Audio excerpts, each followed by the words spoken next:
नमस्कार, तुमचे सर्वांचे माझ्या यूट्यूब चॅनलमध्ये खूप खूप स्वागत आहे. तर आज आपण मटण बिर्याणी कशी बनवायची हे अगदी सोप्या पद्धतीने बघणार आहोत. पण त्यासाठी तुम्ही माझ्या चॅनलला सबस्क्राईब करा आणि न स्किप करता माझा हा व्हिडिओ बघा, जेणेकरून मी ज्या काही तुम्हाला टिप्स देणार आहेत त्या तुमच्या मिस होणार नाही. चला तर मग आपण मटण बिर्याणीला सुरुवात करूया. त्यासाठी आपण अर्धा किलो मटण स्वच्छ धुवून घेतलेलं आहे. त्यात आता आपण अर्धा चमचा हळद टाकणार आहोत. 2 चमचे एव्हरेस्टचं लाल तिखट मी यात वापरते आहे. त्यानंतर आता आपण यात मी खडा मसाल्याचं जे मोठं पॅकेट मिळतं ते मी आणून त्याची पावडर घरीच बनवलेली आहे, तर ती 2 चमचे यात टाकणार आहे. आता आपण यात एव्हरेस्टचा शाही बिर्याणी मसाला असतो ते 10चं पॅकेट यात टाकणार आहोत.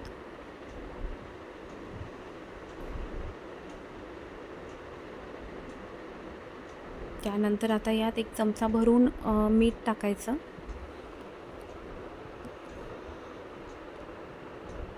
आता आपल्याला लागणार आहे घट्ट दही. तर जे मार्केटमध्ये दही मिळतं, एक साधारण 30 रुपयाचा डबा मिळतो, तर तो मी आणला आहे आणि ते पूर्ण मला यात लागणार आहे. तुम्ही घरचंही दही वापरू शकता, फक्त ते घट्ट हवं याची काळजी घ्या. तर आपण हे छान एकजीव करून घेणार आहोत. एकजीव झालेला आहे. तर तोपर्यंत आता मी इकडे कुकर ठेवला आहे. तेल छान गरम झालं आहे. आता मी त्यात 2 मोठ्या आकाराचे कांदे उभे चिरले होते, तर ते यात घालणार आहे.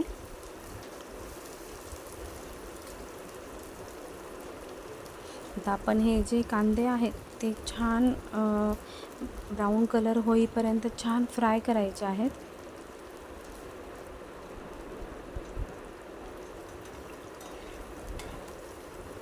हलवत राहायचं आहे.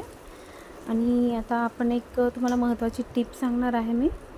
गॅसची फ्लेम मोठी करते, जेणेकरून कांदे लवकर ब्राऊन व्हायला मदत होईल. आता आपण 1 चमचाभर साखर यात घालणार आहोत. साखरेने होतं असं की कांदा लवकर आपला फ्राय होतो आणि खूप वेळ तो कुरकुरीत राहतो नंतरही. असं आपण भाजून घेऊ. आता तो आपण एका ताटलीत काढणार आहोत.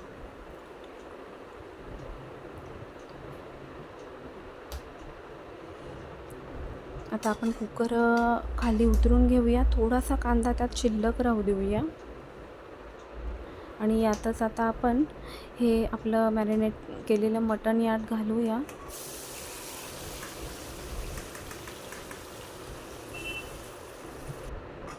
पण मटण हलवून घ्यायचं आणि आता यात आपण अद्रक लसूणची पेस्ट घालूया.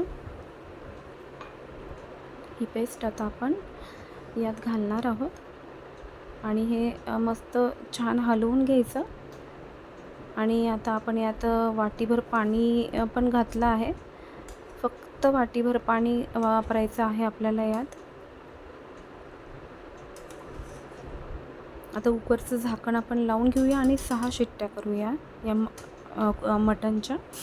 तर दुसरीकडे आपण कढई ठेवली आहे. त्या तेलामध्ये आपण खडे मसाले फ्राय करतो आहोत आणि मग त्यात आपण पाणी घातलं आहे.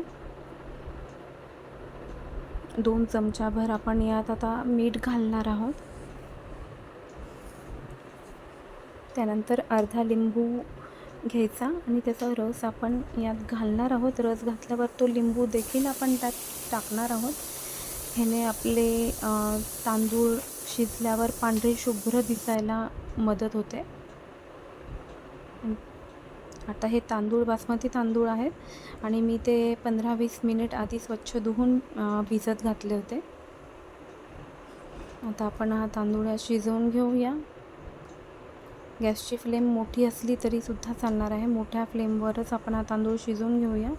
तांदूळ जास्त आपल्याला शिजवायचा पण नाही आहे, 90% शिजवायचं आहे. आपल्या आता 6 शिट्ट्या झालेल्या आहेत मटणच्या. तांदूळ पण इकडे शिजला. तांदूळ मी जाळीत काढून तो निथळून घेतला आहे. त्याचं पाणी सगळं काढल्यावर आपण आता त्यात तूप आणि थोडंसं मीठ घालणार आहोत आपण यात. कारण आपण ते पाणी टाकून देत असतो, तर त्याच्यातलं मीठ जे आहे त्याला पूर्ण प्रमाणात मिळत नाही, तर भात आळणी लागू शकतो. म्हणून आपण तूप आणि मीठ यात घालून भात छान हलवून घेऊया. आणि कुकरमधलं जे मटण आहे तेही मी आता एका भांड्यात काढून घेतलं आहे.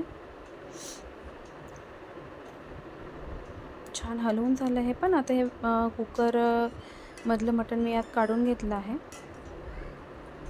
असं टेक्स्चर होतं त्याचं 5 मिनिटांनंतर थोडंसं वाढल्यावर. आता आपण 2 बटाटे घेऊया. त्याच्या आपण छान अशा चकत्या करून घ्यायच्या आहेत. छान चकत्या करायच्या आणि कुकरला आपण खाली छान तूप लावायचं. ते मस्तपैकी त्याला असं सगळ्या साईडला लावायचं, कडेने लावायचं, खालीसुद्धा लावून घ्यायचं आहे.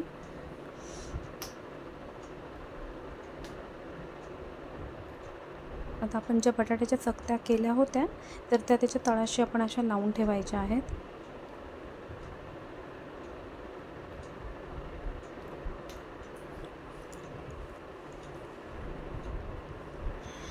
काही जण बिर्याणी करताना त्यातच बटाट्याच्या फोडी घालतात ना, आपण असं करूया, करून बघा एकदा असं.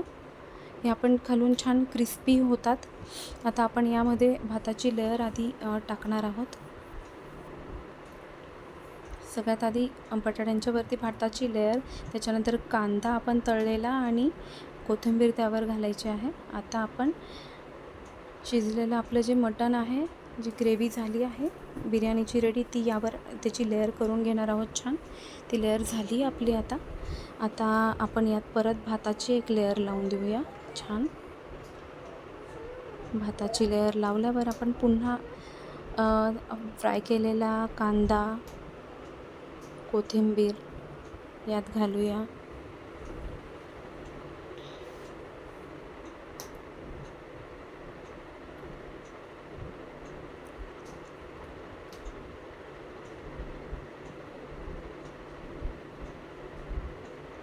आता आपण एक छोटासा चमचा घेऊया.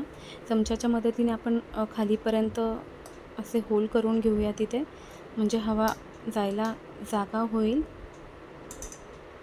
दम बसायला मदत होईल चांगला. आपण तुपाची धार परत वरतूनही सोडणार आहोत. खूप छान टेस्ट येते ह्याच्याने बिर्याणीला. कुकरचं झाकण लावू, त्याला शिट्टी लावू. खाली आपण एक लोखंडी तवा ठेवायचा आहे, त्यावर आपलं कुकर ठेवायचं आहे आणि आता गॅसची फ्लेम मोठी करून आपण त्याला एक शिट्टी करून घ्यायची आहे. आता माझं स्टीलचं कुकर असल्यामुळे मी शिट्टी होऊ न देताच मी गॅस बंद करते, कारण स्टीलचा कुकर असल्यामुळे तो खाली आपली बिर्याणी लागण्याची शक्यता असते. तर तुमचा पण जर स्टीलचा कुकर असेल तर तुम्ही एक शिट्टी व्हायला लागली की त्याआधीच गॅस बंद करा, नाहीतर एक शिट्टी झाल्याबरोबर गॅस बंद करा. चला आता मी गॅस बंद केला आहे आणि कुकर गार झाल्याबरोबर ते उघडलं आहे. तुम्ही बघू शकता गरम गरम आपली मटण बिर्याणी तयार आहे. आता आपण ती सर्व करूया. बिर्याणी सर्व केली आहे. आता तुम्ही पण मस्तपैकी ही बिर्याणी बनवा आणि ती कशी झाली आहे मला नक्की कमेंट करा.